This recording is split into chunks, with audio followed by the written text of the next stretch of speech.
Good morning, it's today again. Welcome back to Joseph's Reserves. I'm Joseph and I store 20% of my income in the form of rare coins and precious metals. Today we're talking about Morgan silver dollars. For years, they were one of the most desirable coins in the entire hobby. Collectors wanted them, stackers wanted them, and coin shops couldn't keep nice examples in stock.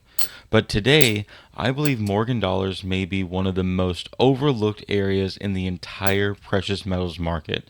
Not because demand is exploding, but because demand has almost disappeared. So today I'm going to do my best to answer this question. Are Morgan silver dollars actually worth stacking right now?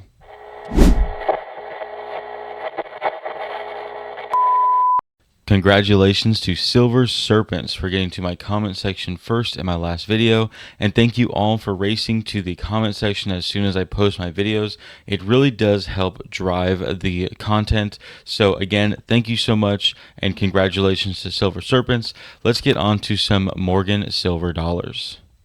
The first thing you'll notice when you hold a Morgan dollar is that it doesn't feel like the other 90% silver. This is such a large piece of silver to have in the hand. And a century ago, that's exactly what people thought. This felt like an exclusive amount of money. This was a high value coin. Today we do have modern bullion coins that are a little bit larger, but on these Morgan dollars, every scratch, every worn edge reminds you that these coins actually circulated through American commerce. For me, variety is a pretty important part of stacking. I don't want my stack to be all made up of 1-ounce rounds or all American silver eagles. These Morgan dollars bring something completely different to the table. They are history that you can actually hold. To understand why Morgan dollars became so important, we actually have to go all the way back to 1870s. In 1873, Congress passed what was later known as the Crime of 73. The Coinage Act of 1873 effectively ended free coinage of silver and moved the country further away from a silver monetary standard. Many Americans were furious. Silver miners definitely were furious. People who believed in sound money wanted silver dollars back. Then came the Bland-Allison Act in 1878. The government was now required to purchase millions of dollars worth of domestic silver and strike it into silver dollars. That silver largely came from America's booming western silver mines, including the famous Comstock Lode. That's where the Morgan dollar was born. It was designed by George T. Morgan, minted from 1878 through 1904, then again in 1921. It became one of the most recognizable coins in American history. But here is why the American people loved holding the Morgan dollar so much. The monetary policy was changing. Subsidiary silver coins had moved to a token standard where 4 quarters were approximately 25 grams. Any way that you made a silver dollar in face value was 25 grams of 90% silver. However, the Morgan dollar itself still contained the original definition of the U.S. silver dollar, 371 and a quarter grains of pure silver. This means that this $1 coin had more silver than 2 half dollars or 4 quarters or 10 dimes. Today, this seems like just a trivia question for many stackers. 90% or what's called junk silver is now considered 25 grams of 90% silver per dollar, while a Morgan dollar is 26.73 grams. It doesn't seem like a whole lot, but think about what that actually meant for the American citizens at the time. The Morgan dollar remained connected to America's original definition of the dollar long after the monetary system itself began changing. To me, that is the part that makes these coins so historically significant. And here's where things get even more interesting. Historically, Morgan dollars often carried substantial premiums. Today, many common date circulated Morgans can be found at spot price or even below spot price. To me, that's a little bit crazy when you think about it. A coin with over 100 years of history, a coin collected by generations, selling for less than bullion value. And really, the unfortunate fact is that simply demand isn't what it used to be. Coin shops are receiving lower bids from wholesalers, and wholesalers are receiving lower bids from larger dealers. The entire market has cooled off. That doesn't necessarily mean that Morgan dollars are bad, though. It simply means that they're a little bit out of favor. Now, of course, I'm not saying that Morgan dollars are guaranteed to rise. Nobody knows that. In fact, the real possibility is that they stay undervalued for quite some time, especially the common date circulated examples. But here's what I find interesting. When an entire category falls out of favor, people stop looking carefully. They stop looking for things like this, the 7 tails over 8 tails variety of the 1878 Morgan dollar. Sometimes coins slip through unnoticed. Better dates, nicer grades, coins with true collector appeal. Those may be getting overlooked simply because fewer people are searching through the Morgan dollars today.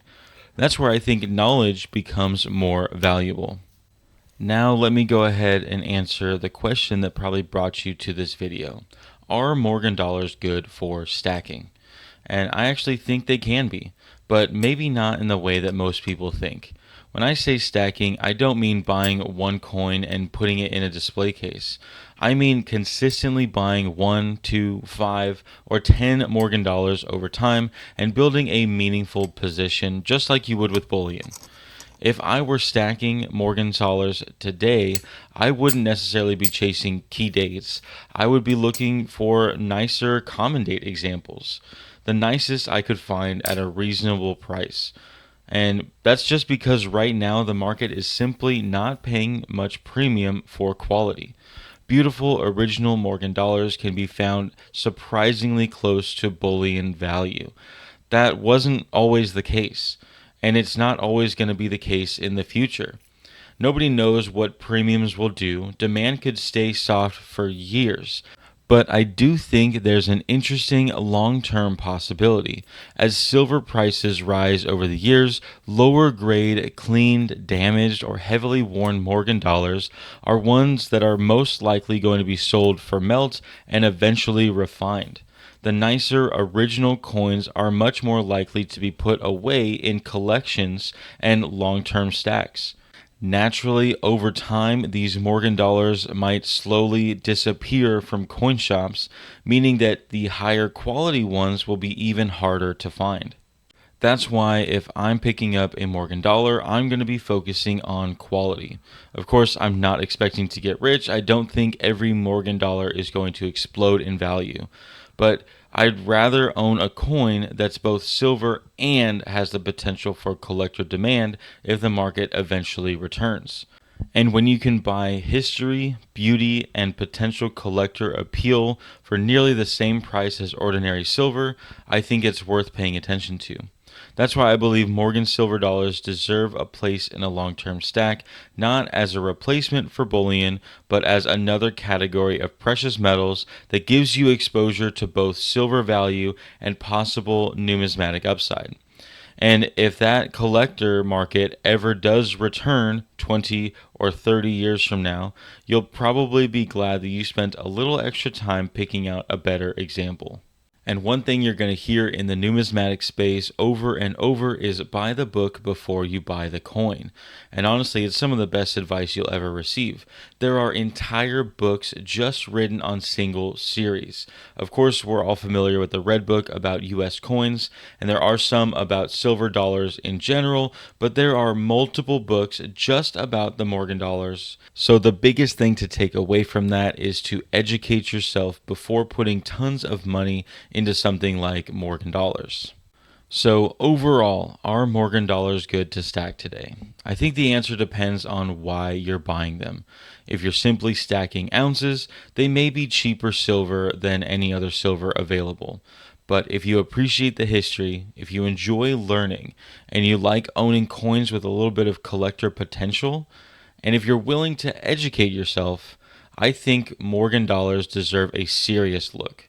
Sometimes the best opportunities aren't the things everyone's talking about. Sometimes they're the things no one is paying attention to anymore. And right now, Morgan dollars might just be one of those opportunities. Of course, this isn't financial advice. This is just the opinion of some random person on YouTube. But as always, I do appreciate you watching. So if you did like this video, go down and give it a thumbs up. Comment in the comment section about what you think about Morgan dollars. Subscribe if you haven't already, and share the video with someone you think may like it. To my long-term subscribers, thank you for your continual support, and remember to check out my website at josephsreserves.com for my merchandise, zip-up bags, and my It's Today Again coffee. But most of all, thank you so much for watching, and just remember, every ounce adds up, so no matter how small, just keep stacking.